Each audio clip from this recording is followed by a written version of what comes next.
Hi ಎಲ್ರಿಗೂ ನಮಸ್ಕಾರ. Welcome to my channel. ನಾನು ಮೌನೇಶ್ ವಾಲಿಕರ್.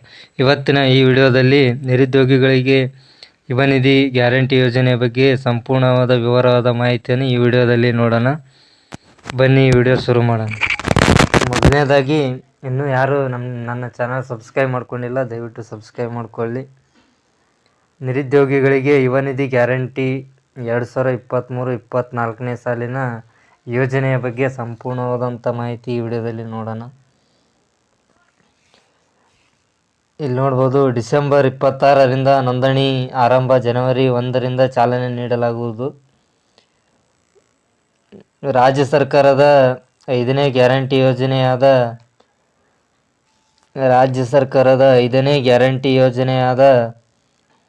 ಯುವ ನಿಧಿ ಯೋಜನೆ ಜಾರಿಗೆ ದಿನಾಂಕ ಫಿಕ್ಸ್ ಆಗಿದ್ದು 1ರಂದು ಚಾಲನೆ ನೀಡಲಾಗುವುದು ಎಂದು ಹೇಳಿದ್ದಾರೆ. ಈ ಕುರಿತು ಮಾಹಿತಿ ನೀಡಿರುವ ಸಚಿವರು, ರಾಜ್ಯ ಸರ್ಕಾರದ ಯೋಜನೆಗೆ ಸರ್ಕಾರದ 5ನೇ ಗ್ಯಾರಂಟಿ ಯೋಜನೆ ಯುವ ನಿಧಿಗೆ ಇದೇ ಡಿಸೆಂಬರ್ 26ರಿಂದ ನೋಂದಣಿ ಆರಂಭವಾಗಲಿದೆ.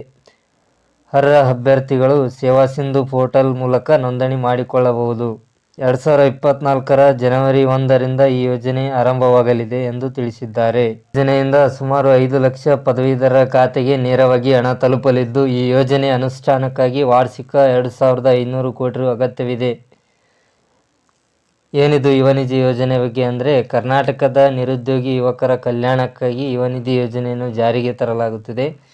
ಈ ಯೋಜನೆಯಲ್ಲಿ ನಿರುದ್ಯೋಗಿ ಯುವಕರಿಗೆ ಮಾಸಿಕ ನಿರುದ್ಯೋಗ ಭತ್ಯೆಯನ್ನು ನೀಡಲಾಗುತ್ತದೆ. ಅಂದರೆ ಇದು ಅವರಿಗೆ ಈ ಮೂಲಕ ಉದ್ಯೋಗವನ್ನು ಹುಡುಕಲು ನೆರವಾಗುವ ಉದ್ದೇಶವನ್ನು ಯುವ ನಿಧಿ ಯೋಜನೆ ಹೊಂದಿದೆ. ಈ ಸಮಯದಲ್ಲಿ ಸಾಕಷ್ಟು ಖರ್ಚುಗಳು ಇರುತ್ತವೆ. ಈ ನೆರವು ನೀಡುವುದರಿಂದ ನಿರುದ್ಯೋಗಿಗಳ ಕೆಲವೊಂದು ಖರ್ಚುಗಳು ನೀಗುತ್ತವೆ ಎಂಬ ಉದ್ದೇಶದಿಂದ ಈ ಯೋಜನೆಯನ್ನು ಜಾರಿಗೆ ತಂದಿರುತ್ತಾರೆ. ಮತ್ತು ಈ ಯೋಜನೆಗೆ ಯಾರು ಅರ್ಜಿ ಸಲ್ಲಿಸಬಹುದು? 2022-23ನೇ ಸಾಲಿನ ಶೈಕ್ಷಣಿಕ ವರ್ಷದಲ್ಲಿ ಪದವಿ ಅಥವಾ ಡಿಪ್ಲೊಮಾ ಪಡೆದು 6 ತಿಂಗಳು ಪೂರೈಸಿದವರು ಮತ್ತು ಉನ್ನತ ಶಿಕ್ಷಣ ಅಥವಾ ಯಾವುದೇ ಉದ್ಯೋಗಕ್ಕೆ ಸೇರದೇ ಇರುವವರು ಈ ಯೋಜನೆಗೆ ಅರ್ಜಿ ಸಲ್ಲಿಸಬಹುದು.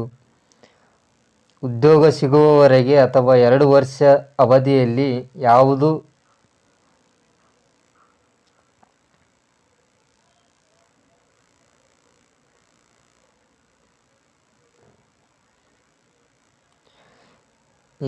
ಮೊದಲು ಅಲ್ಲಿಯವರೆಗೆ ಈ ಹಣವನ್ನು ಫಲಾನುಭವಿಗಳ ಖಾತೆಗೆ ನೇರವಾಗಿ ವರ್ಗಾಯಿಸಲಾಗುತ್ತದೆ.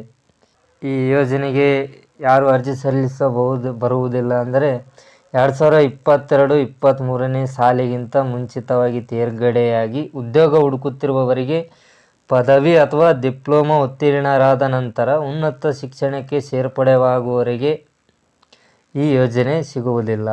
ಅಪ್ರೆಂಟಿಸ್ ವೇತನದ ಫಲಾನುಭವಿಗಳಿಗೆ, ಸರ್ಕಾರಿ ಅಥವಾ ಖಾಸಗಿ ವಲಯದಲ್ಲಿ ಉದ್ಯೋಗದಲ್ಲಿರುವವರಿಗೆ ಈ ಯೋಜನೆಯ ಲಾಭ ದೊರೆಯುವುದಿಲ್ಲ ಮತ್ತು ಸ್ವಯಂ ಉದ್ಯೋಗಿಗಳಾದವರಿಗೆ ಈ ಯೋಜನೆ ಸಹಿತ ಸಿಗುವುದಿಲ್ಲ.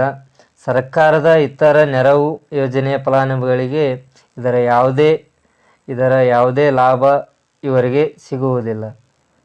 ಅರ್ಜಿ ಸಲ್ಲಿಸಲು ಬೇಕಾಗುವ ಪ್ರಮುಖವಾದ ದಾಖಲೆಗಳು. ಈ ಯುವ ನಿಧಿಗೆ ಅರ್ಜಿ ಸಲ್ಲಿಸಲು ಮೊದಲು ಕರ್ನಾಟಕದವರಾಗಿರಬೇಕು.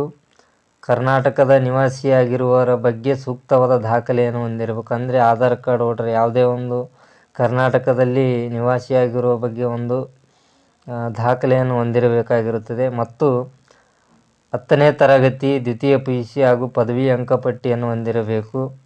ಹಾಗೆ ಆಧಾರ್ ಕಾರ್ಡ್ ಮತ್ತು ಜಾತಿ ಪ್ರಮಾಣ ಪತ್ರ, ಬ್ಯಾಂಕ್ ಖಾತೆ ವಿವರಗಳು ಬೇಕಾಗುತ್ತದೆ. ತನಕ ಈ ಯೋಜನೆಯ ಹಣವನ್ನು ಬಿಡುಗಡೆ ಮಾಡ್ತಾರೆ ಅಂದರೆ, ಕರ್ನಾಟಕ ಸರ್ಕಾರದ ಯುವ ನಿಧಿ ಯೋಜನೆಯಡಿ ಈ ನಿರುದ್ಯೋಗ ಭತ್ಯೆಯನ್ನು 2 ವರ್ಷಗಳ ಅವಧಿಗೆ, ಅಂದರೆ ಈ ಯೋಜನೆ ಅರ್ಜಿ ಸಲ್ಲಿಸಿ 2 ವರ್ಷಗಳ ಅವಧಿಗೆ ಯುವಕರಿಗೆ ಮಾತ್ರ. ಫಲಾನುಭವಿಗಳು 2 ವರ್ಷಗಳ ನಂತರ ಅಥವಾ 2 ವರ್ಷಗಳ ಅವಧಿಯಲ್ಲಿ ಉದ್ಯೋಗವನ್ನು ಕಂಡುಕೊಂಡರೆ ನಿರುದ್ಯೋಗ ಭತ್ಯೆಯನ್ನು ತಕ್ಷಣವೇ ನಿಲ್ಲಿಸಲಾಗುತ್ತದೆ. ಮತ್ತು ಯಾರ್ಯಾರಿಗೆ ಎಷ್ಟು ಹಣ ಬಿಡುಗಡೆ ಮಾಡ್ತಾರೆ ಅಂದರೆ, ಪದವೀಧರರ ನಿರುದ್ಯೋಗಿಗಳಿಗೆ ಮಾಸಿಕ 3,000 ರೂಪಾಯಿ ಮತ್ತು ಡಿಪ್ಲೊಮಾ ಉತ್ತೀರ್ಣರಾದ ನಿರುದ್ಯೋಗಿಗಳಿಗೆ ಮಾಸಿಕ 1,500 ರೂಪಾಯಿ ಬಿಡುಗಡೆ ಮಾಡ್ತಾರೆ. ಇದಿಷ್ಟು ಈ ವಿಡಿಯೋದ ಮಾಹಿತಿ.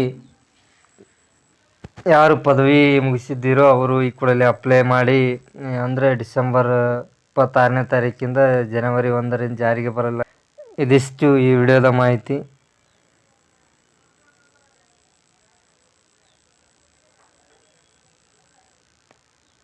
ಹಾಗೆ ಇನ್ನೂ ಯಾರು ನನ್ನ ಚಾನಲ್ ಸಬ್ಸ್ಕ್ರೈಬ್ ಮಾಡ್ಕೊಂಡಿಲ್ಲ, ದಯವಿಟ್ಟು ಈ ಕೂಡಲೇ ಸಬ್ಸ್ಕ್ರೈಬ್ ಮಾಡ್ಕೊಳ್ಳಿ. ಧನ್ಯವಾದಗಳು.